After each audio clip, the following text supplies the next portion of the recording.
तो आप अपने पिता वेदव्यास जी के पास में जाइए।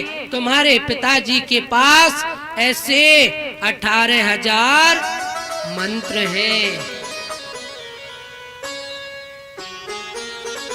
जब सुखदेव जी महाराज वेदव्यास जी के अपने पिताजी के पास आए तो क्या हुआ? जब किसी पिता के पास जब पुत्र आता है, पिता का तो पिता कितना खुशी हो जाता है कि मेरा पिता आया है ना, हो जाता है कि नहीं? पर लेकिन वेदव्यास जी प्रसन्न नहीं हुए। वेदव्यास जी ने क्या कहा कि अभी मैं अपने पुत्र को अपने पास नहीं रखूंगा। मेरे पुत्र ने भगवान की तपस्या की है और मुझे ऐसा भी तो देखना चाहिए कि मेरे पुत्र ने यदि तपस्या की है तो वास्तव में तपस्या की है या वैसे ही। तो कहां भेज दिया? जनकपुर, महाराज जनक के पास में। और जनक जी से कह दिया क्या कि मेरे पुत्र की तुम कठोर से कठोर परीक्षा लेना, क्योंकि आपको देखना है कि मेरे पुत्र ने काम पे विजय पाई या क्रोध पे विजय पाई या कुछ किया कि नहीं किया, कि वैसे ही भगवान की समाधि में बैठा रहा मेरा पुत्र। और साधारण रूप से प्रतिज्ञा नहीं लेना, मेरे पुत्र को डांट के, फटकार के, चिल्ला करके इसकी परीक्षा लेनी है। और महाराज आजकल पिता कैसे होते हैं, स्कूल में जाकर के कह देते हैं प्रिंसिपल से कि चिंता मत करना, तुम्हारा ही बच्चा है, हाँ, और यदि कोई परेशानी हो तो बता देना, तुम्हारा मुंह मीठा करवा देंगे, कोई दिक्कत नहीं लेना, पर लेकिन बच्चा पास हो जाना चाहिए, तुम्हारा ही बच्चा है। ऐसा होता है कि नहीं होता है? पर लेकिन वेदव्यास जी ने ऐसा नहीं सोचा। वेदव्यास जी ने कहा कठोर से कठोर परीक्षा लेना। जैसे ही सुखदेव जी महाराज जनकपुर पहुंचे, जनक जी के यहाँ जनक जी ने अपने पहरेदारों से कह दिया कि सुखदेव जी को अंदर नहीं आने देना, उनसे कह देना कि दरवाजे के बाहर ही खड़े रहें। भैया जनक के पहरेदारों ने सुखदेव जी को दरवाजे पे ही खड़ा कर दिया और कह देना जिस झांकी से खड़े हैं वैसे ही खड़े रहें। महाराज कई दिन हो गए खड़े खड़े। जनक महाराज ने अपने शिष्यों को भेज करके कहा कि जाइए देख के आओ सुखदेव जी महाराज ने उनके चेहरे पर कोई क्रोध की लकीर तो नहीं है। यदि क्रोध की लकीर हो तो उनको वहीं से वापस कर देना, उनको अंदर लेके मत आना। यदि क्रोध की लकीर नहीं हो तो उनको अंदर महलों में लेके आना। पहरेदार गए, पहरेदारों ने जाकर के देखा और देख करके सुखदेव जी महाराज मेरी माँ जिस झांकी में बैठे हुए थे ना, जैसे आए थे उसी झांकी में बैठे हुए हैं। सुखदेव जी महाराज ने तपस्या की है भगवान की। पहरेदारों ने देखा और जाकर के जनक महाराज से कहा कि महाराज सुखदेव जी उसी झांकी में बैठे हैं, उनके चेहरे पे एक भी क्रोध की कोई लकीर नहीं है।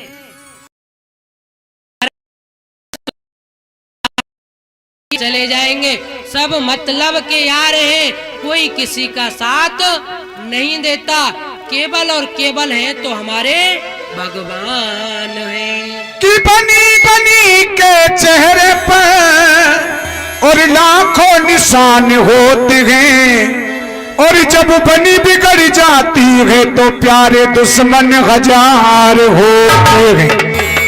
बन जाते हैं रिश्ते जब पैसे पास होता है, टूट जाता है गरीबी में जो रिश्ता खास होता है।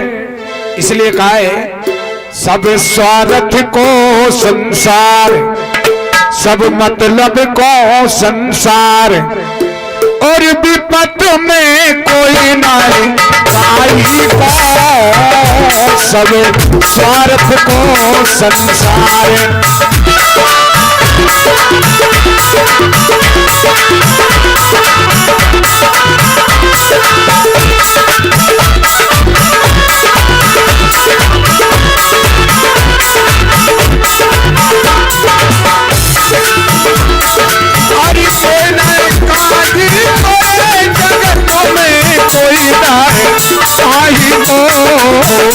सब स्वार्थ को संसार।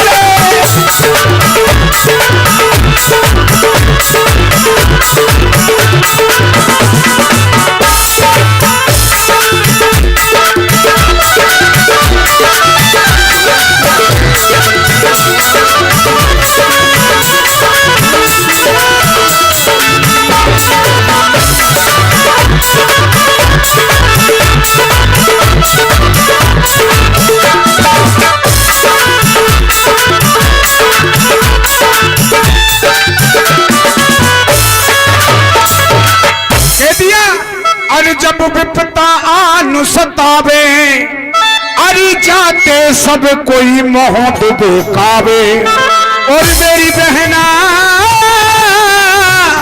जाते सब कोई मोह बेकावे, क्यों जाको फिर पतो न पावे। और सभी ताली बजाते, सगे माँ जाए भाई को, सब स्वार्थ को संसार।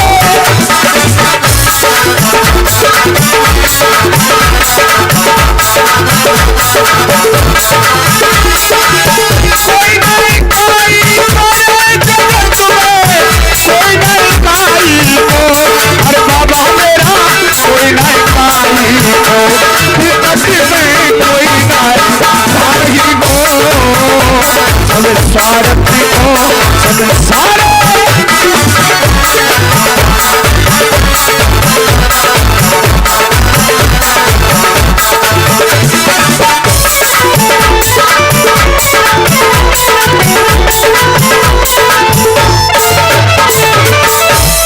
जब विपत्ता मनुष्य पे आती, जब आदमी का टाइम खराब आता है ना, जाको कोई ना बने संगाती, और मेरी बहना जाको कोई ना बने संगाती, क्यों जाते बोले ना बेटा नाती, बिगड़ जाए चलन लुगाई को, अरे सब स्वार्थ को संसार।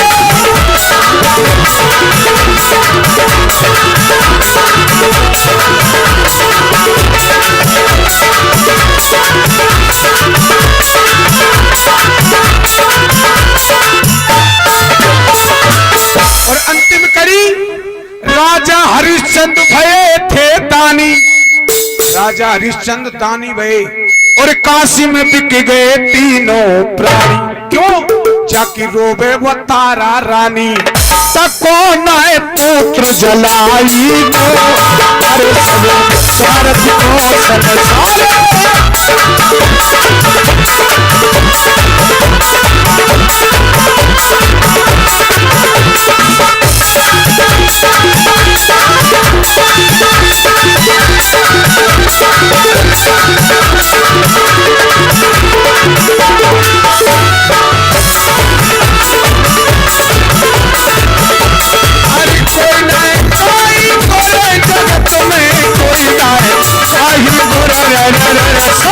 स्वार्थ को संसार, विपत में कोई लाए।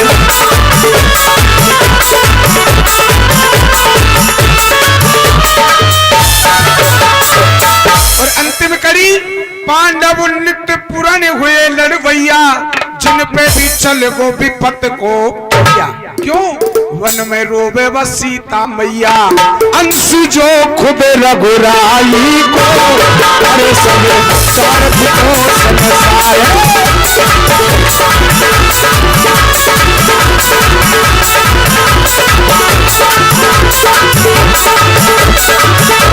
अरे कोई नहीं कोई को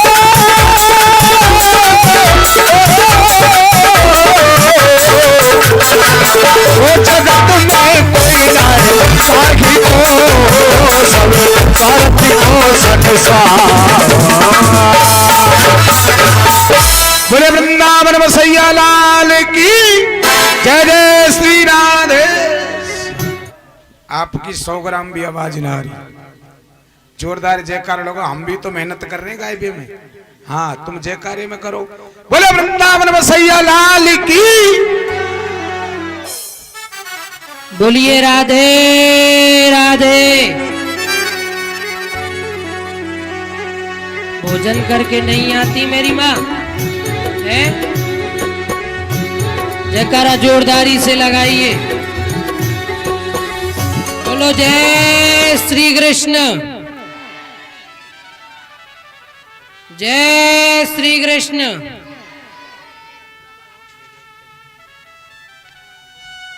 केवल और केवल हमारे भगवान हैं, कोई किसी का नहीं है।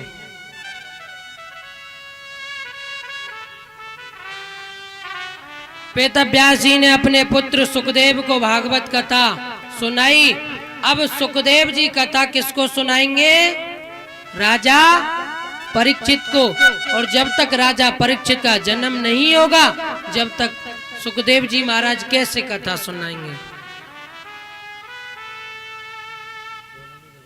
हम और आप बड़े प्रेम से और भाव से राजा परीक्षित के जन्म की कथा को सुनेंगे, किस प्रकार से राजा परीक्षित का जन्म हुआ। बोलो जय श्री कृष्ण। सभी कथा को ध्यान से सुनेंगे, भाव से सुनेंगे। देखिए, कौरव और पांडवों में बड़ा युद्ध चल रहा है। 99 कौरव समाप्त हो गए, मर गए। केवल एक कौरव बचा है। कौन? दुर्योधन।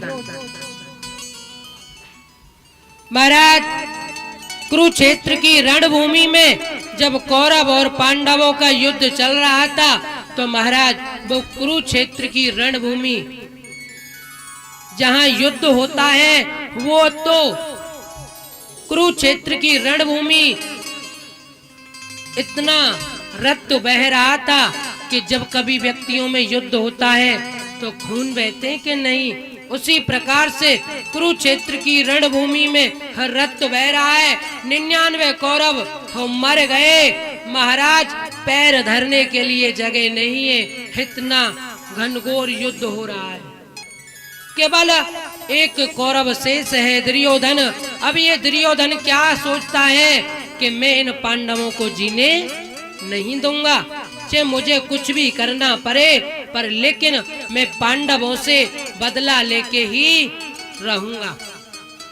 और देखिए मेरी माँ, जो व्यक्ति नीच होता है ना, वो चाहे कितनी भी जेल में जा करके, चाहे कितनी साल जेल काट के आएगा ना, वो कभी अपनी नीचता नहीं छोड़ता। भीमसेन ने दुर्योधन से युद्ध किया, अपनी गदा से दुर्योधन को मूर्छित कर दिया। भीमसेन ने मूर्छित होकर के भैया पृथ्वी पे गिर पड़ा दुर्योधन। अब तो अपने मित्र को याद करने लगा कि मेरा मित्र कौन है। दुर्योधन ऐसी हालत में हो गया, दुर्योधन पे खड़ा नहीं हुआ जा रहा है। अब तो दुर्योधन का मित्र आया, अश्वत्थामा। अश्वत्थामा आया। अश्वत्थामा ने आकर के दुर्योधन से कहा कि मित्र, तुम्हारी ऐसी दशा किसने कर दी? मैंने आपसे पहले ही कहा था कि आप मुझे सेनापति बनाइए, पर लेकिन आपने मेरी बात नहीं मानी। जब आपने मेरी बात नहीं मानी, जब ये आपकी दशा ऐसी हुई है और मेरा कर्तव्य बनता है। चलो ठीक है, अब आप ये बताइए कि आपकी ये ऐसी दशा किसने की है? दुर्योधन कहने लगा कि आप तो खुद समझदार हो, और मेरी ऐसी दशा कौन कर सकता है? अरे, उस भीमसेन ने अपनी गदा से मेरी ये ऐसी हालत कर दी है, जो कि मैं खड़ा मुझसे नहीं हुआ जा रहा है। अश्वत्थामा के मन में विचार आया, कहने लगा कि मैं तुम्हारा मित्र हूं, और मित्र का एक कर्तव्य होता है कि अपने मित्र की सदा हर चीज में कहीं मित्र फंस जाए या मित्र पे कोई विपत्ति आ जाए तो मित्र को मित्र का साथ देना चाहिए। ये नहीं कि मित्र की जेब में पैसे हैं, जब तो सब लोग कहते हैं कि मित्र कैसे हैं, और जब पैसा बीत गया तो कोई पूछने वाला नहीं है। अश्वत्थामा कहता है कि मित्र, मैं तुम्हारा मित्र हूँ, मुझे आप बताओ, और मैं जिसने तुम्हारी ऐसी ये हालत की है मैं उसको छोड़ने वाला नहीं हूँ। अश्वत्थामा प्रतिज्ञा कर रहा है कि क्या कह रहा है कि जो न मित्र पर होए दुखारी, तिने बिलोकत पातक भारी। जो मित्र अपने मित्र की विपत्ति में साथ नहीं देता तो वो मित्र नहीं कहलाता है, वो तो भैया एक यमराज के समान मित्र होता है।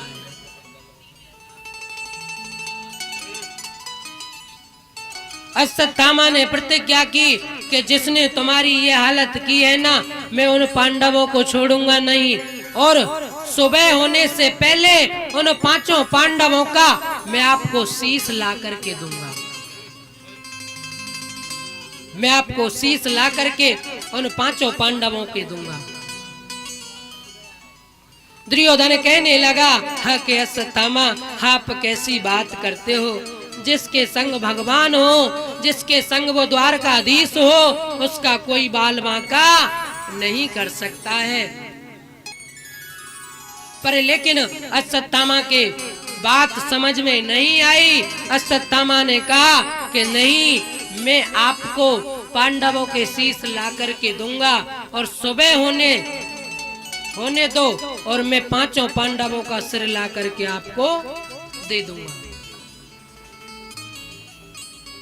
भैया क्या हुआ, रात्रि का समय है, भगवान कृष्ण ने 5 पांडवों को अपने शिविर में बुला लिया कुछ बातें करने के लिए।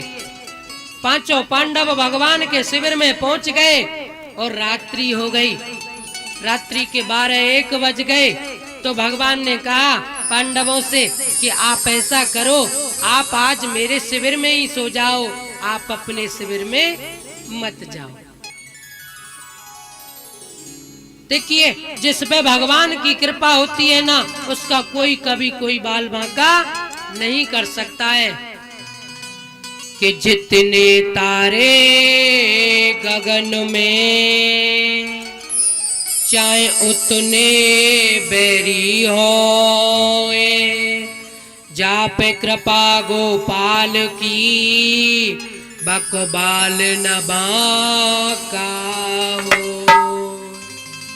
जिस पे मेरे भगवान की कृपा होती है, मेरे केशव की कृपा होती है, उसका कोई बाल बांका नहीं कर सकता है।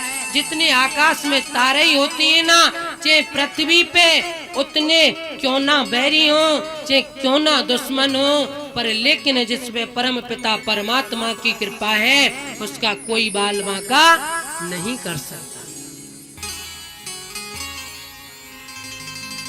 कोई बाल बांका नहीं कर सकता है। इधर पांडव भगवान के शिविर में सो गए। द्रौपदी ने सोचा कि मैं अपने 5 पुत्रों को अपने पतियों के शिविर में सुला देती हूँ। तो द्रौपदी ने जो पांडवों के बिस्तर थे, उन बिस्तरों पे अपने 5 पुत्रों को द्रौपदी ने सुला दिया।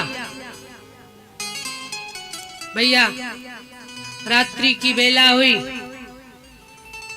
अश्वत्थामा ने तो प्रण किया ही था कि मैं 5 पांडवों का सिर काट के ला करके दुर्योधन को दूंगा। अब इधर अश्वत्थामा आ जाता है और अश्वत्थामा आकर के पांडवों के शिविर में पहुंचा। पांडव तो है नहीं है, पांडव तो भगवान के शिविर में सो रहे हैं, शयन कर रहे हैं। रात्रि का समय, पांडवों के बिस्तर पे पांडवों के पुत्र सोए हुए हैं। अब तो ये अश्वत्थामा आया और आकर के कुछ देखा नहीं, सोचा नहीं, और पांचों द्रौपदी के पुत्रों का सर धड़ से अलग कर दिया और महाराज एक पोटरी बना करके अपने कंधे पे टांग करके और दुर्योधन के पास लेकर के पहुंच गया। दुर्योधन से कहने लगा जाकर के कि मित्र, मैंने कहा था ना कि आप मुझे सेनापति बनाते तो और अच्छा होता, पर लेकिन फिर भी आपने मुझे सेनापति नहीं बनाया है। मित्र होने के नाते मैं फिर भी देखो पांचों पांडवों के सिर काट के लेके आया हूँ। आप देखिए। दुर्योधन प्रसन्न हो गया, खुशी हो गया। वाह अश्वत्थामा मित्र, अरे जो कोई नहीं कर सका वो काम आज आपने किया है। दुर्योधन बड़ा प्रसन्न हो गया, खुशी हो गया। खुशी होकर के कहने लगा कि लाइए मुझे उस भीमसेन का सर दीजिए, मैं देखता हूं पकड़ के कैसा है। अश्वत्थामा ने पोटरी में से एक सर को निकाल के दुर्योधन को दिया और दुर्योधन ने जैसे ही सर को देखा और हाथ से दबाया और वो सर पिचल गया।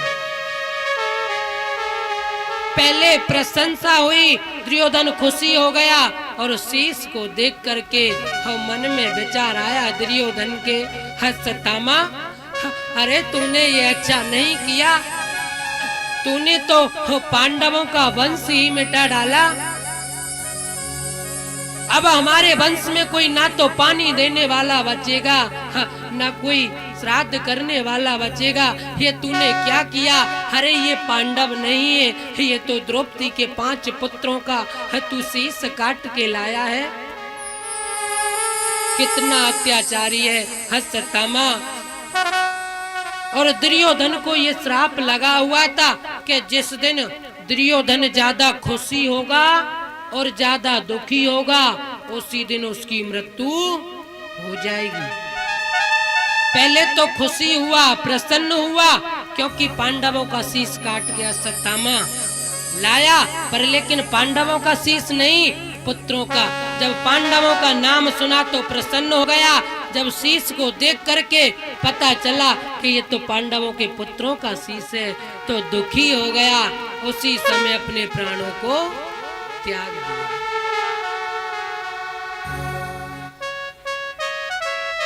अब महाराज इधर प्रातः बेला हुई, द्रौपदी उठी। द्रौपदी ने सोचा कि क्यों नहीं मैं अपने पुत्रों को जगा देती हूँ। द्रौपदी पांडवों के शिविर में गई और जाकर के देखा तो महाराज पूरे शिविर में पूरे रक्त ही रक्त बह रहा है। द्रौपदी ने कुछ देखा नहीं। द्रौपदी पचाड़ खा करके जमीन पे गिर पड़ी। द्रौपदी जमीन पे गिर पड़ी। ये किस नीच ने, किस अत्याचारी ने ऐसा ये कृत्य किया है जो कि मेरे 5 पुत्रों का कोई सर धड़ से अलग कर गया। द्रौपदी रोने लगी, बिलखने लगी कि ना जाने किस आताताई ने हमारे 5 पुत्रों का सर धड़ से अलग कर दिया। जिस माँ का एक पुत्र मर जाता है तो उस माँ से पूछिए उस माँ की छाती से क्या बीतती है। माँ अपने पुत्र के बिना एक पल नहीं रहती। इसमें तो हो मैया द्रौपदी की 5 संतानों का वध कर दिया। द्रौपदी बड़ी व्याकुल है। इधर पांडव आए। पांडवों ने आकर के देखा कि द्रौपदी आप इतनी उदास क्यों, इतनी व्याकुल क्यों, आप क्यों रो रही हो? द्रौपदी ने अर्जुन को बताया कि ये बात है, देखिए हमारे 5 पुत्रों का कोई सर धड़ से अलग कर ले गया। अर्जुन ने सोचा कि द्रौपदी आप चिंता मत करो, जिस नीच ने जिस दुष्ट ने ये ऐसा कृत्य किया है ना, मैं उसको छोड़ने वाला नहीं। आप चिंता मत करो, सुबह होने से पहले उस नीच को, उस दुष्ट को मैं आपके चरणों में ला करके डाल दूंगा, और आप जो कहोगी ना द्रौपदी, मैं उसको वही सजा दूंगा। द्रौपदी रोने लगी कि मेरे मुझसे पूछिए, मेरे 5 पुत्रों की हत्या हो गई, मैं कैसे जीऊंगी? अपने पुत्रों के बिना मैं कैसे रहूंगी? मुझसे बिना पुत्रों के नहीं रहा जाएगा। भैया, जिस माँ का पुत्र मर जाता है, उस माँ की छाती से पूछिए, जब जब पुत्र की याद आती है तो माँ रोने लग जाती है। माँ के नेत्रों में आंसू आ जाते हैं। माँ सोचती है कि मेरा पुत्र मुझे छोड़ के चला गया, मुझे छोड़ के मेरा पुत्र क्यों चला गया। एक भारत की नारी ऐसी द्रौपदी है जो कि 5 संतानों का वध हो गया, पर लेकिन द्रौपदी ने अपनी छाती को फिर भी शांत रखा, फिर भी धीरज धरा द्रौपदी ने। ये भारत की एक पहली माँ ऐसी है जो कि जिसके 5 पुत्रों का वध हो गया, और फिर भी द्रौपदी ने अपने मन में शांति दी।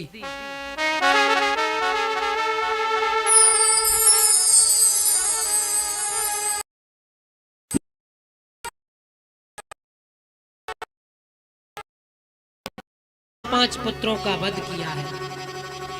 द्रौपदी के मन में विचार आया, कि कैसी बात कर रहे हो आप? पुत्रों की पीड़ा मैं जानती हूँ, मेरे 5 पुत्र मरे हैं। जिस माँ के पुत्र मर जाएं, वो माँ ही जानती है कि कितनी पीड़ा होती है पुत्र के बिना। द्रौपदी कहने लगी, नहीं, मुच्यताम, आप मत मारो। आप ये हमारे गुरु का पुत्र है, आप इसको छोड़ दो, इससे कुछ मत कहो। हमारी गुरु माँ कैसे रहेगी? अपने पुत्र के बिना जीवित कैसी रहेगी? और मैं तो सबर कर ली कि मैं तो आप 5 पांडवों के सारे जी लूंगी, पर लेकिन हमारी गुरु माँ कैसे जिएगी? एक पुत्र के बिना कैसे रहेगी? द्रौपदी ने समझाया, पर लेकिन अर्जुन को क्रोध आया। क्रोध में आकर के कहने लगे है कि द्रौपदी कैसी बातें तुम करती हो? जिसने हमारे 5 पुत्रों का वध किया हो, हम उसको छोड़ने वाले नहीं है। भीमसेन ने कहा कि नहीं छोड़ना है, मार दो। नकुल सहदेव से पूछा क्या करना चाहिए? सबने कहा नहीं, वध करो, छोड़ो मत। हमारे 5 पुत्रों का वध किया है। अर्जुन ने सोचा कि सब बोल रहे हैं कि मार दो, छोड़ो मत, पर एक बार द्वारकाधीश की भी तो अनुमति लेना जरूरी है। अपने भगवान से भी पूछना जरूरी है कि क्या करना चाहिए। भैया, द्वारकाधीश ने 2 बातें कही कि देखिए, ब्राह्मण चाहे कितना भी अत्याचारी हो, चाहे कितना भी बुरा काम कर दे, ब्राह्मण का वध नहीं करना चाहिए। यदि जो व्यक्ति ब्राह्मण का वध करते हैं ना, वो कभी भी जिंदगी में सुखी नहीं रहते। और दूसरी बात कही क्या, कि जिसने बाल हत्या की हो उसको कभी छोड़ना नहीं चाहिए, उसको कभी नहीं छोड़ना चाहिए। अर्जुन सोच में पड़ गए, कहने लगे भगवान आपने तो 2 बातें कर दी, अब मुझे क्या करना चाहिए? मेरी कुछ समझ में नहीं आ रहा। भीमसेन ने कहा कि भगवान, यदि आप जैसा वकील हो गया ना दुनिया में, तो न्याय होने वाला नहीं है भगवान। अर्जुन समझ गए। अर्जुन ने सोचा कि जो भगवान ने कहा है मैं वो बात समझ गया। तो देखिए, ब्राह्मण का मरना कब हो जाता है? यदि ब्राह्मण किसी सभा में बैठा हो और यदि ब्राह्मण से कोई कठोर वचन बोल दे तो ब्राह्मण का महाराज उतने में ही मरना हो जाता है। किसी पंचायत में ब्राह्मण जाकर के बैठ जाए, कोई व्यक्ति ऊंची आवाज में ब्राह्मण से बात कर देता है तो ब्राह्मण का उसमें ही मरना हो जाता है। सबसे ज्यादा भैया जात अपमाना। अर्जुन ने क्या किया, मस्तक में जो अश्वत्थामा के मणि थी उस मणि को निकाल लिया और सर की चोटी को काट दिया और काट करके राज्य से बाहर निकाल दिया। उतने में ही उसकी बदनामी हो गई ब्राह्मण की, अश्वत्थामा की। पर लेकिन जो व्यक्ति नीच होता है ना, वो अपनी नीचता कभी नहीं छोड़ता। और आप लोगों ने देखा भी होगा कि जो व्यक्ति दुष्ट होता है कभी भी अपनी हरकतों से बाज नहीं आता है।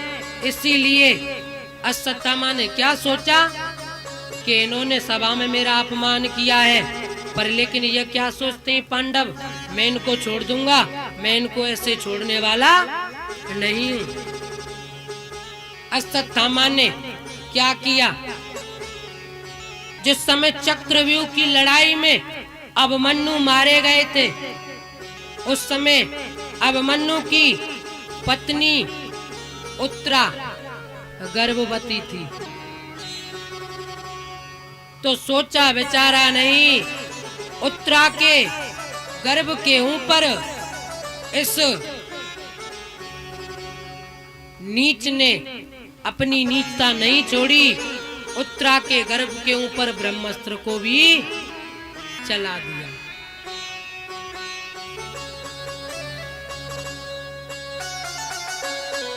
जो व्यक्ति नीच होता है वो कभी अपनी नीचता नहीं छोड़ता है। उत्तरा को पता चला, उत्तरा दौड़ी दौड़ी भगवान की शरण में आई और भगवान से क्या कहने लगी कि भगवान आपसे मैं हाथ जोड़ के विनती करती हूँ, निवेदन करती हूँ, आप यदि मैं मर जाऊं तो मुझे मर जाने दो, पर लेकिन जो मेरे गर्भ में शिशु है ना, आप इसको बचाइए। आप यदि इसको नहीं बचाओगे ना तो पांडवों का वंश आगे नहीं बढ़ेगा। पांडवों के वंश में कोई पानी देने वाला नहीं बचेगा।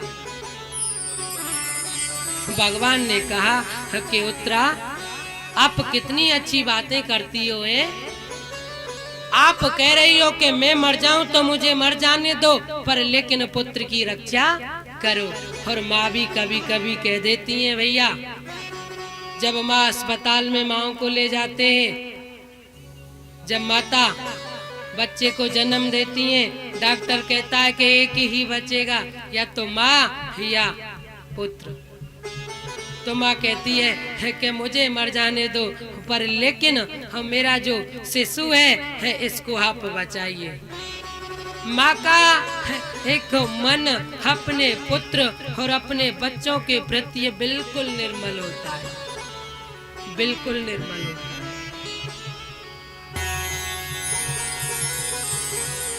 उसी समय भगवान ने कहा कि उत्तरा, आप चिंता मत करो, मैं आपकी भी रक्षा करूंगा और आपके जो गर्भ में शिशु है मैं उसकी भी रक्षा करूंगा, आप चिंता मत करो।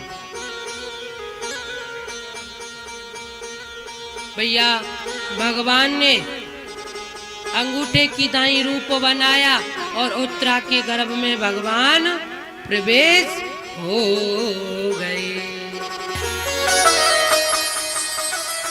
भगवान जब उत्तरा के गर्भ में गए तो भैया देखिए, ये जो राजा परीक्षित है ना, बहुत ज्यादा भाग्यशाली है, जो कि माँ के गर्भ से बाहर नहीं आया और उसने माँ के गर्भ में ही भगवान के दर्शन कर लिए, राजा परीक्षित ने। और देखिए, ये भारत की एक पहली माँ है जो कि इसके गर्भ में भक्त भी है और भगवान भी है, दोनों हैं। भगवान ने गर्भ में जाकर के रक्षा की। इधर भगवान राजा परीक्षित की रक्षा करने के लिए गर्भ में गए और गर्भ में जाकर के रक्षा करी, और इधर राजा परीक्षित का जन्म हुआ। इनका नाम रखा विष्णु रात। संतों ने देखा कि इनका नाम और भी कुछ होना चाहिए, तो इनका बड़ा सुंदर नाम रखा परीक्षित। बोलिए परीक्षित जी महाराज की। अब इस सब सीन को कौन देख रहा था? कुंती माता। जब कुंती माता इस सब सीन को देख रही थी, तो कुंती माता ने गोविंद से कहा कि गोविंद, मैंने सब कुछ देख लिया है, पर लेकिन आज से तुम मुझसे बुआ जी नहीं कहोगे। मैं तुम्हारी बुआ नहीं हूँ। अरे तुम तो साक्षात परम पिता परमात्मा हो और भगवान हो। भगवान कहने लगे कि बुआ जी कैसी बातें करती हो, आप उल्टी गंगा मत बहाओ। अरे मैं आपका भतीजा हूँ तो मैं आपका भतीजा रहूंगा। आप मेरी बुआ हो तो आप मेरी बुआ रहोगी। कुंती बुआ जिद करने लगी, कहने लगी नहीं भगवान, बहुत दिन हो गया, अब तो मैं तुम्हारी सेवा करूंगी, तुम्हारी स्तुति करूंगी, तुम्हारा कीर्तन करूंगी, क्योंकि तुम साक्षात परम पिता परमात्मा हो। भगवान ने कहा ठीक है, जब आप नहीं मानती हो बुआ जी, मुझे आप भगवान मानती हो ना, तो ठीक है। भगवान का कर्तव्य होता है अपने भक्त के लिए देने का, कुछ ना कुछ देने का। तो आप मांगिए, आप जो मुझसे आज मांगोगी वो मैं आपको देने के लिए तैयार हूँ। कुंती ने क्या मांगा कि भगवान मुझे कुछ नहीं चाहिए, और मुझे आप देना चाहते हो तो केवल और केवल जो संसार की जितनी भी विपत्ति हैं, हम मेरे ऊपर से एक विपत्ति जाए और तुरंत दूसरी विपत्ति आ जाए। हम मुझे केवल और केवल विपत्ति गोविंद चाहिए, और कुछ नहीं चाहिए। मुझे जितनी भी इस संसार के दुख हैं वो सब दुख आप मुझे दे दो। भगवान कहने लगे कि बुआ जी आप ये कैसी बातें करती हो, जब से आपका जन्म हुआ है, जब से आपने दुख ही तो झेले हैं। आपका जन्म कहीं हुआ, आपको पाला किसी ने था, फिर आपका विवाह हुआ, वो भी एक पीलिया के मरीज से हुआ, पांडु से। आपने तो विवाह का भी सुख नहीं देखा, कैसा सुख होता है। और आपकी जो सौत थी माद्री, उसने एक दिन पांडु के संग संबंध बनाए, तो उसी में मुक्ति नहीं हुई। आपने बुआ जी अब तक सभी दुख ही तो झेले हैं, आपने सुख कहाँ देखे। अब मैंने आपके 5 पुत्रों को, पांडवों को राजा बना दिया है, अब आपको सुख मिलेगा, और फिर भी आप बुआ जी दुख मांगती हो। नहीं, हाँ बुआ जी मैं आपको दुख देने वाला नहीं।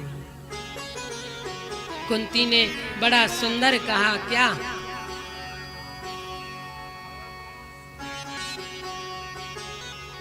कि ऐसे सुख को क्या करूं जो हरि हृदय से जा, बलिहारी बा दुख की जो पल पल नाम जपा। भगवान मुझे वो सुख नहीं चाहिए जिस सुख में आपकी याद नहीं आए। अरे मुझे तो वो दुख ही अच्छे लगते हैं, कम से कम दुख में तुम्हारी याद तो हम करते हैं, आपको केशव याद तो हम करते हैं।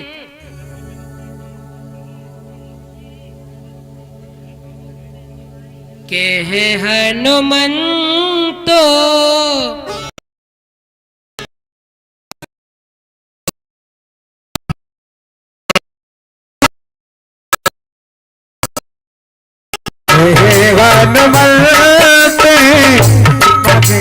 सोई तप सुमिरन भजन न हो।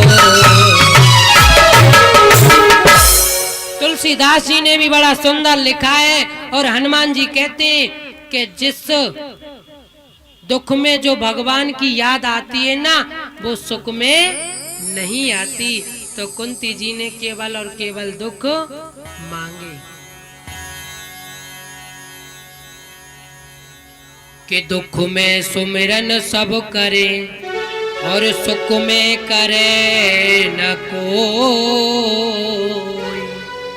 और जो सुख में सुमिरन करे तो दुख काए को। कि भगवान आप तो मुझे केवल और केवल दुख दो और मुझे कुछ नहीं चाहिए। भगवान ने कहा ठीक है बुआ जी, जब तुम्हारी जिसमें राजी है तो कोई बात नहीं। सभी ने, पांचों पांडवों ने आकर के भगवान से जो जो पांडवों ने मांगा था भगवान ने सभी पांडवों को दिया। उत्तरा ने जो भगवान से मांगा भगवान ने उत्तरा को भी दिया। जिसने मांगा सबको भगवान ने वही वरदान दिया। अब इधर भगवान कहने लगे अर्जुन से कि अर्जुन अब मैं अपनी लीला संपन्न करके जा रहा हूं, पर लेकिन उससे पहले आपको मैंने राजा बनाया है। आप उससे पहले आप पितामह भीष्म के पास चलिए, मैं आपको पितामह भीष्म के पास लेके चलता हूं और आप जाकर के पितामह भीष्म से पूछना कि हमको राज कैसे चलाना है, कैसे क्या करना है। पहले एक भजन गाएंगे, उसके बाद आगे की कथा में प्रवेश करेंगे। कुंती बुआ बड़े प्रेम से कह रही हैं, गा रही हैं, क्या कह रही हैं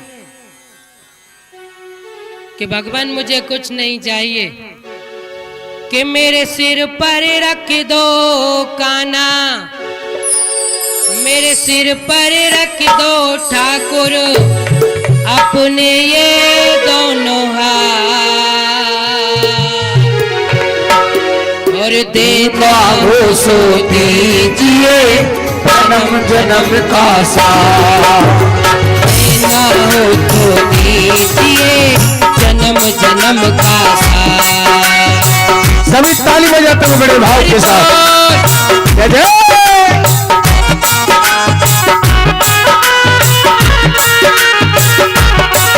मेरे सिर पर रख दो काना, ओ मेरे सिर पर रख दो काना अपने ये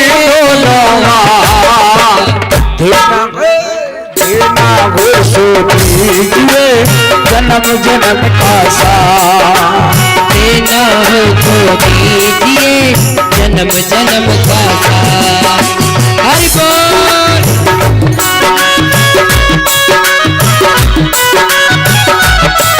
तो सवालों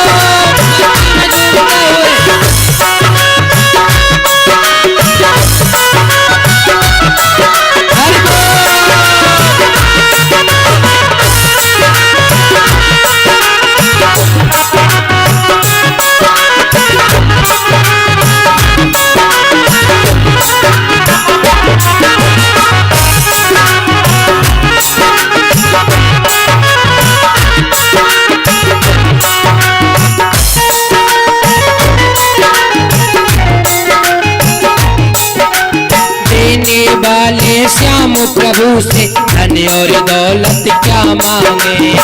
देने वाले श्याम प्रभु से धन और दौलत क्या मांगे। देने वाले श्याम प्रभु से धन और दौलत क्या मांगे। देने वाले श्याम प्रभु से धन और दौलत क्या मांगे। मांगे तो फिर श्याम प्रभु से नाम और इज्जत तो मांगे। तो फिर श्याम प्रभु से नाम और इज्जत क्या मांगे। मांगे तो फिर श्याम प्रभु से नाम और इज्जत तो मांगे। श्याम प्रभु से नाम और इज्जत क्या मांगे। मेरे जीवन में अब कर दे, मेरे जीवन में अब कर दे, मेरे जीवन में अब कर दे तू खुशियों की बरसात। और देखो क्या बोलोगे? ऐसे ताली, ऐसे नहीं, ऐसे जिनको हाथ दिए उठा करके, हाँ ऐसे मस्ती में ताली झूमते हुए। ऐसे ताली मत बजाओ, ऐसे रोटी बना रही हो। क्या कहोगे? हाँ, जोरदारी से ताली बजाते हो। जोरदारी से। और देना है तो दीजिए जन्म जन्म का साथ। देना हो तो दीजिए जन्म जन्म का साथ। हरि बोल।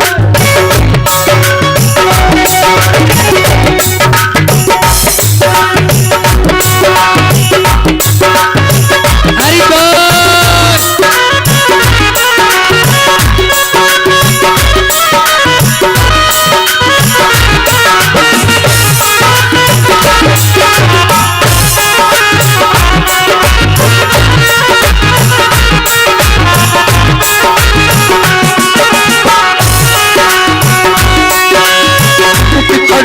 लक्ष्मण भैया जी ना लगे, उस कला हो लक्ष्मण भैया जी ना लगे। साथिया नहीं जाना जी ना लगे। मेरे सर पर रख दो बाबा, मेरे सर पर रख दो बाबा अपने ये दोनों हाथ। कहते ताली वो नहीं बजाते जिनको कोई गम होता है, ताली वो नहीं बजाते जिनको कोई गम होता है। और भागवत जी में ठाकुर जी के भजनों में ताली वही बजाते हैं जिनकी बाजुओं में गम होता है। इसलिए ताली बजाते हुए अब देना हो सो दीजिए जन्म जन्म का साथ। देना हो तो दीजिए जन्म जन्म का साथ। हरि बोल।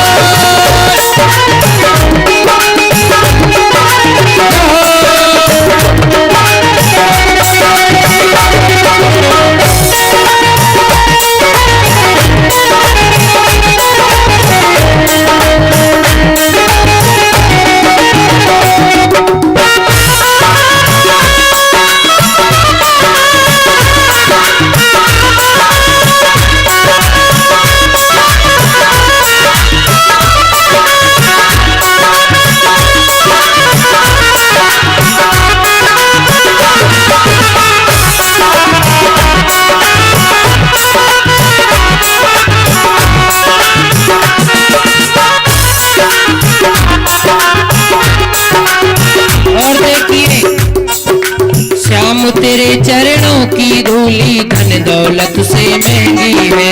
श्याम तेरे चरणों की धूली धन और दौलत से महंगी है। श्याम तेरे चरणों की धूली धन दौलत से महंगी है। श्याम तेरे चरणों की धूली धन दौलत से महंगी है। एक नजर कृपा की कर दो नाम इज्जत से महंगी है। एक नजर कृपा की कर दो नाम इज्जत से महंगी है। एक नजर कृपा की कर दो नाम इज्जत से महंगी है।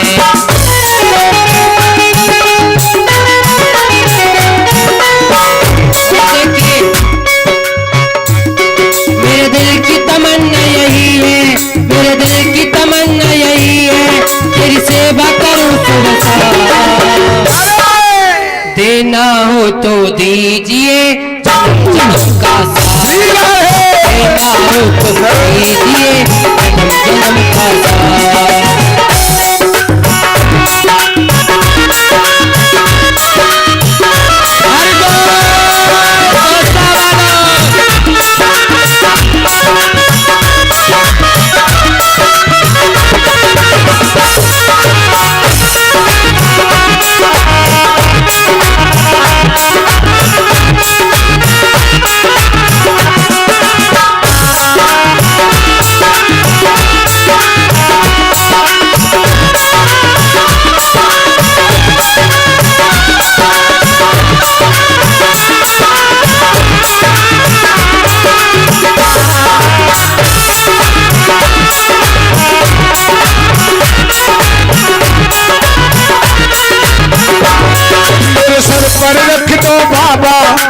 सर पर रख दो बाबा अपनी ये दोनों हाथ, देना हो सो दीजिए जन्म जन्म का साथ।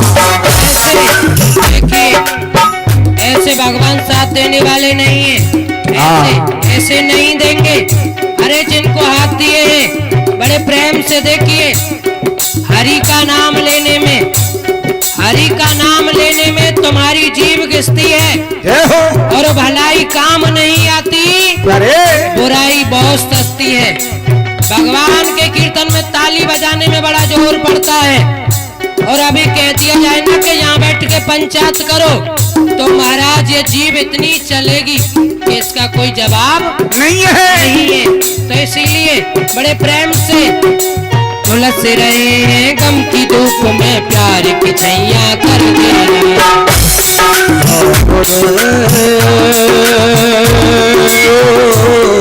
सब झुलस रहे हैं गम के ढोल में, झुलस रहे हैं गम की धूप में, प्यार की छैया कर देना। झुलस रहे हैं गम के धूप में, प्यार की छैया कर देना। बिन माझी के नाव चले ना अब पतवार पकड़ लेना, बिन माझी के नाव चले अब पतवार पकड़ लेना, बिन माझी के नाव चले ना अब पतवार पकड़ लेना, माझी के नाव चले ना अब पतवार पकड़ लेना। मेरा रास्ता रोशन कर दे, ओ मेरा रास्ता रोशन कर दे, छाई अंधियारी रात। क्या बोलोगे जोरदारी से तालियों की सेवा करते हुए? हर देना हो सो दीजिए जन्म जन्म का साथ, देना हो सो जन्म का साथ। और तालियां से कोई दूर नहीं खड़ा। हरि बोल हरि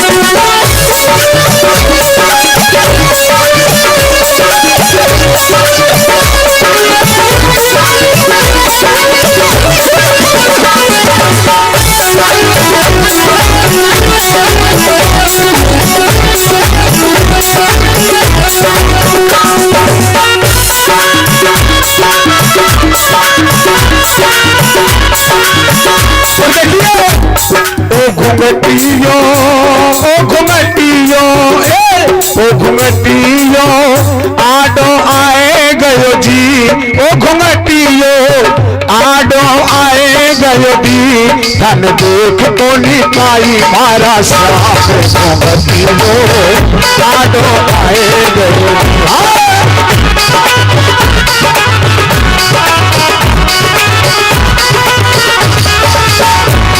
घुमटियो घुमटियो घुमटियो आडोर आए गयो जी, ओ घुमटियो आडोर आए गयो जी। और देखिए अंतिम करिए ऐसी ताली बजाइयो जो 2 साल तक पता चल जाए कि वह भागवत हो रही है। और बाबा के लिए एक शेर याद आ गया, कहते हैं कि भोले बाबा इन सूखे अंगूरों में पानी दे दो, भोले बाबा इन सूखे अंगूरों में पानी दे दो, बहते जल को रवानी दे दो, बाबा को आगवत पर में बुढ़ापो इनको फिर से जवानी दे दो। पर ताली बजाइए और कहना है धन देख को नहीं पाई मारा साफ और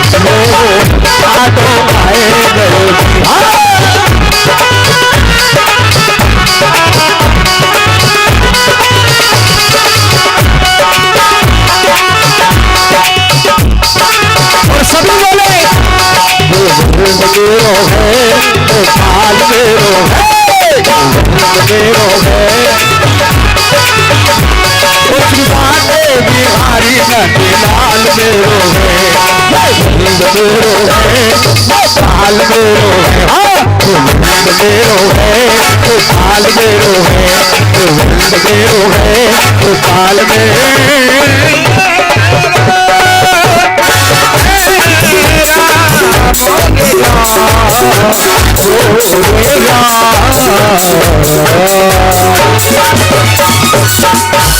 बोले श्याम प्यारे की जय जय श्री राधे। बोलिए जय श्री कृष्ण। बोलिए राधे राधे। सुस्ती दूर नहीं हुई अभी? हो गई? बोलो जय श्री कृष्ण। जोरदारी से लगाइए। जितनी भगवान ने शक्ति दी है ना, उतनी जोर से जयकारा बोलो। बोलिए जय श्री कृष्ण। जय हो। एक बार और जोरदारी से बोलो। बोले खाटू नरेश की। हमसे तो लगा कि आप लोगों ने जयकारा बोला है। बोलिए राधे राधे। जब तक राधा रानी को नहीं मनाओगे ना, जब तक खाटू श्याम मिलने वाले नहीं है तुमको। हाँ, समझ रहे हो कि नहीं? हाँ, इसीलिए राधे राधे बोलो। बोलिए राधे राधे।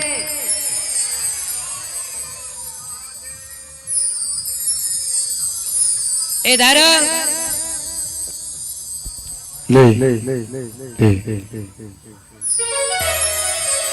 भगवान पांचों पांडवों को और द्रौपदी को साथ में लेकर के कहां गए? पितामह भीष्म के पास। पितामह भीष्म बाणों की सैया पे लेटे हुए हैं और जाकर के भगवान ने पितामह भीष्म को प्रणाम किया।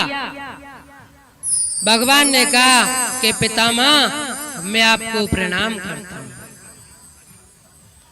पांचों पांडवों ने एक एक से पितामह को प्रणाम किया। द्रौपदी ने पितामह को प्रणाम किया। पितामह भीष्म बाणों की सैया पे लेटे हुए हैं। भैया, जिसके पूरे शरीर में बाण लगे हो, उससे क्या बीतेगी? पितामह भीष्म का कोई भी बदन ऐसा नहीं बचा जहां बाण नहीं लगे हों। बाणों की सैया बनाई और सैया पे लेटे हुए हैं पितामह भीष्म। और द्वारकाधीश को देख करके पितामह भीष्म कहने लगे, भगवान, इसी दिन का मैं इंतजार कर रहा था कि कब मरने के लिए आए। दुशासन खींचता जा रहा है चीर को, पर लेकिन चीर कम नहीं पड़ रहा। हेलो।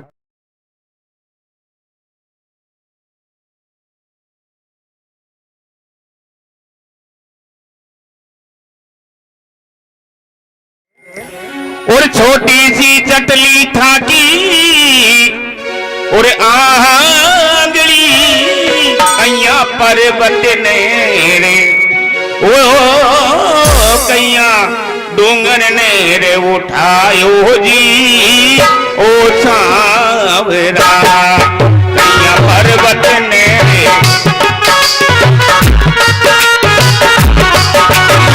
वो छोटी सी चटली था की आंगली कैया पर्वत ने, ओ पर्वत ने कैया डूंगर ने उठायो जी, ओ सांवरा उठायो जी, ओ सांवरा।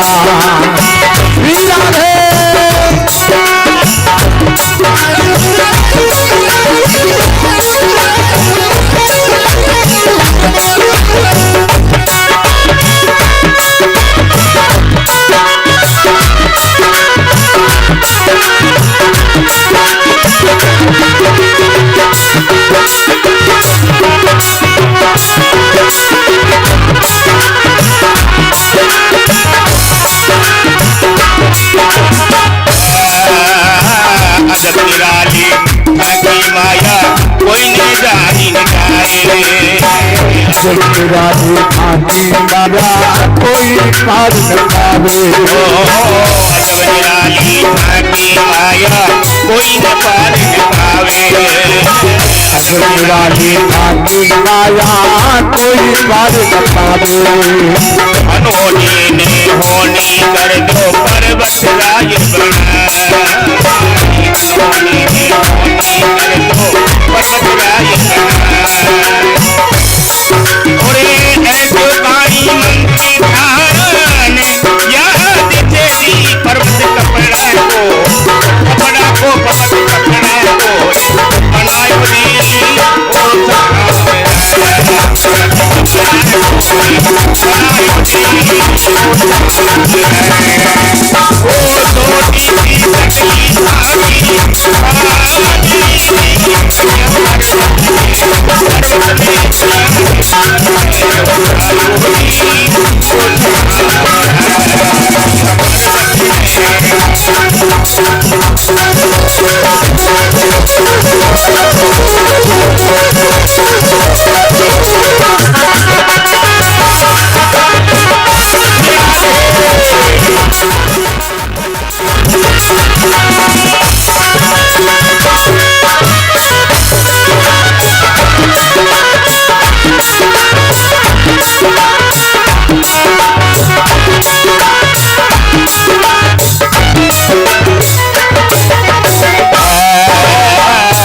जी को बात बनो मीरा को जहर बतायो जी।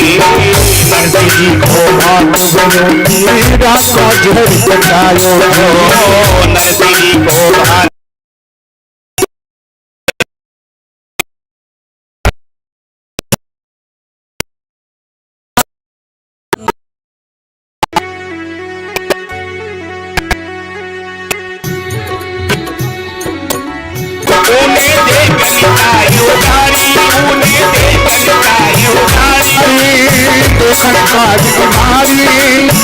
ऐसो कारी मंत्री थाने याद तेरी पर्वत कपड़ा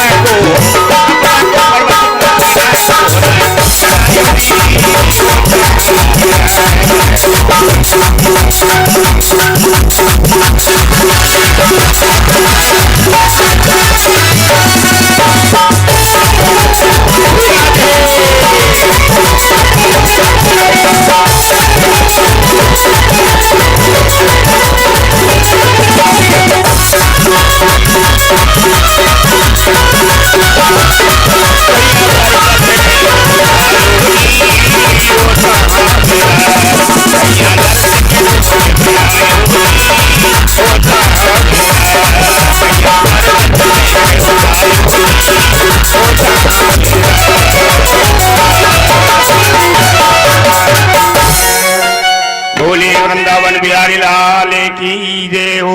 द्वारकाधीश भगवान की जय हो। जय जय श्री राधे जय जय श्री राधे जय जय श्री राधे श्याम श्याम श्याम। एक बार हमारे महाराज जी के लिए जोरदार ताली बजाओ।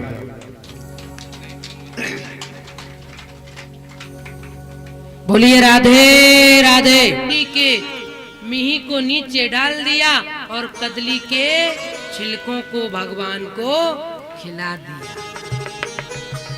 इधर विदुर जी आए और विदुर जी ने आकर के कुंडी खटखटाई और जैसे ही विदुरानी जी को पता चला कि विदुर जी आ गए, विदुरानी जी किवाड़ खोलने गई और किवाड़ खोल के जब आई ना तो जैसे ही विदुर जी मिले तो विदुर जी कहने लगे भाग्यवान क्या कर रही हो?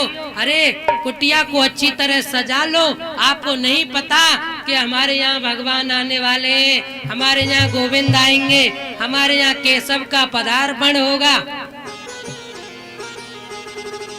विदुरानी जी कहने लगी है कि आप बड़े भोले हो, आपको नहीं पता आने वाले नहीं है, केशव तो आ गए।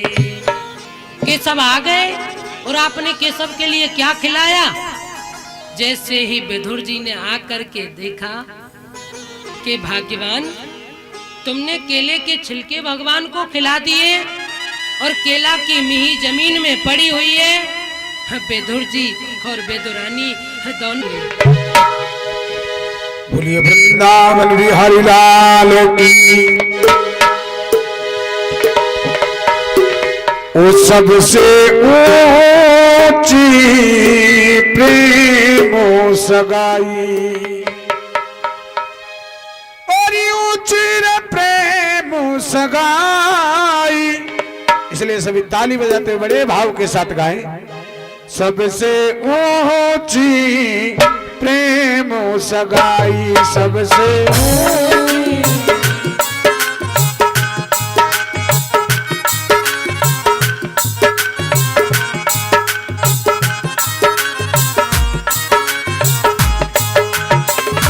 ऊंची प्रेम सगाई हो, ऊंची प्रेम सगाई, सबसे ऊंची प्रेम सगाई।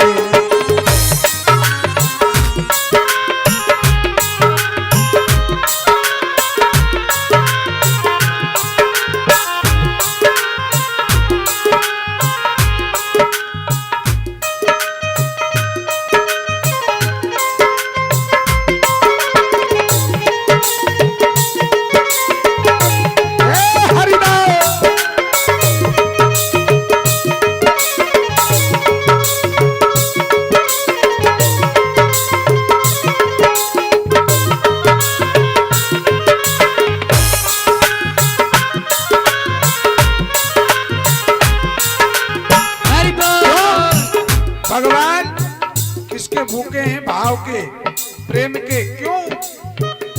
दुर्योधनों की मेवा त्यागी, दुर्योधन की मेवा त्यागी। अरे मेवा त्यागी बहना, मेवा त्यागी, मेवा त्यागी बहना, मेवा त्यागी।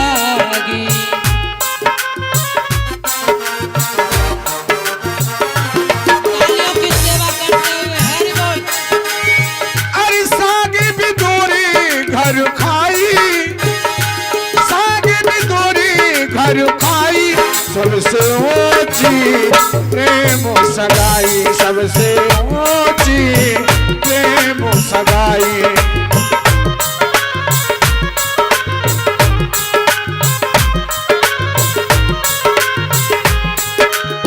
अरे ऊंची रे प्रेम सगाई हो, ऊंची रे प्रेम सगाई, सबसे ऊंची प्रेम सगाई। क्या बात है?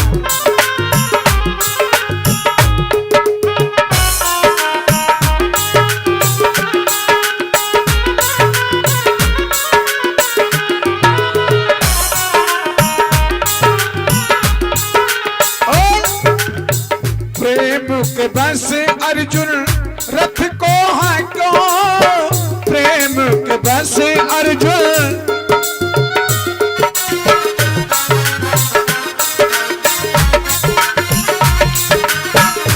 एक प्रेम की खातिर अर्जुन के रथ के सारथी बन गए मेरे ठाकुर जी। इसलिए कह दिया, अरे भूल गए ठकुराई, भूल गए ठकुराई, सबसे ऊंची प्रेम सगाई, सबसे ऊंची प्रेम सगाई। बोल, संगीत क्या कह रहा है? ओ ला ला ला ला ला ला।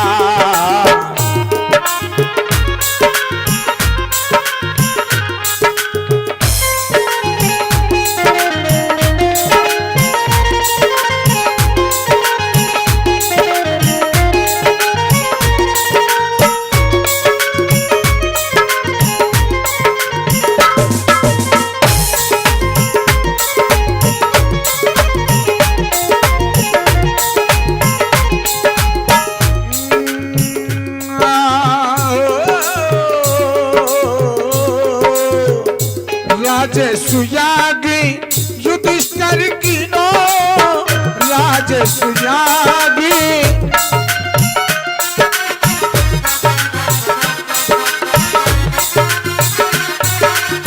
क्यों? अरे राजसूयागी युधिष्ठिर कीनो। देखो राजस्व यज्ञ में भगवान ने प्रेम की खातिर भंडारे में पत्तल को भी उठाया, और आज हम शर्माते हैं पत्तलों को उठाने के लिए।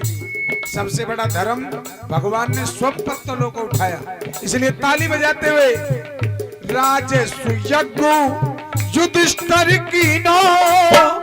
और देखिए आप सबकी अगर कृपा रही, भगवान की कृपा रही, तो यहाँ भी यज्ञ होगा, है ना। यहाँ भी आपको अगर यज्ञ होगा तो पत्तल उठानी है, क्योंकि भगवान ने स्वयं पत्तल उठाई, इतना बड़ा प्रेम में खो गए। इसलिए अरे तामर झूठी उठाई सबसे ऊंची प्रेम सगाई, सबसे ऊंची प्रेम सगाई।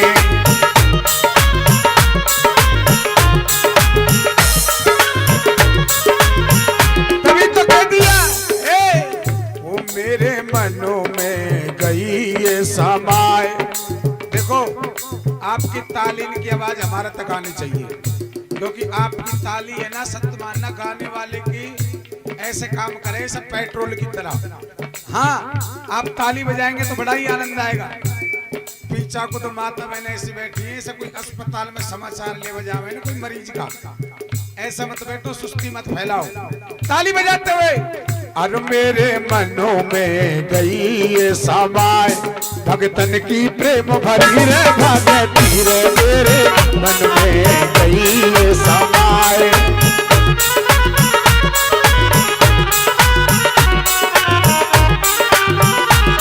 भगतन की प्रेम भरी रे भगती, भगतन की प्रेम भरी रे भगती, भगतन की प्रेम भरी रे भगती, भगतन की प्रेम भरी रे भगती रे, मेरे मनों में गई समाए भगतन की प्रेम भरी रे भगती रे मेरे।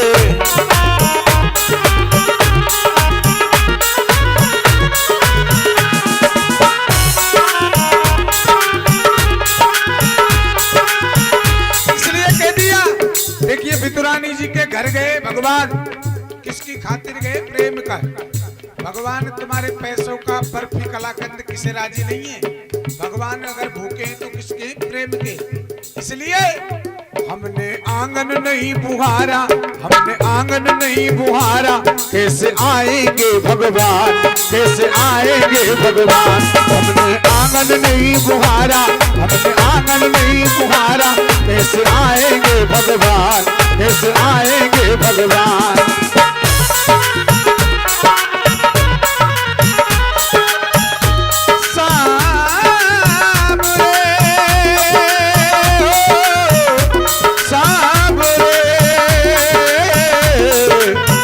हमने आंगन नहीं बुहारा, हमने आंगन नहीं बुहारा, कैसे आएंगे भगवान, कैसे आएंगे भगवान।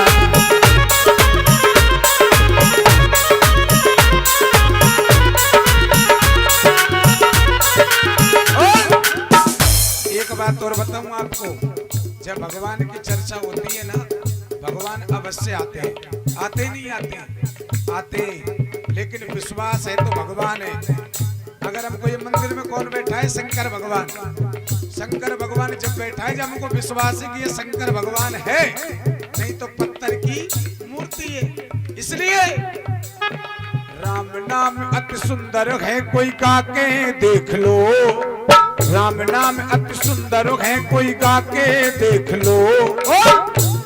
अरे आ जाते भगवान, कोई बुला के देख लो।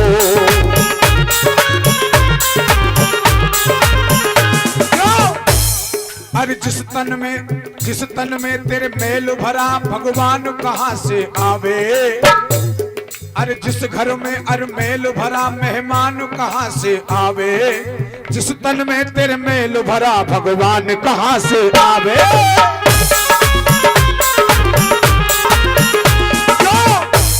अरे पत्थर से प्रभु प्रकट होए, प्रगटा के देख लो, पत्थर से प्रभु प्रकट होए, प्रगटा के देख लो।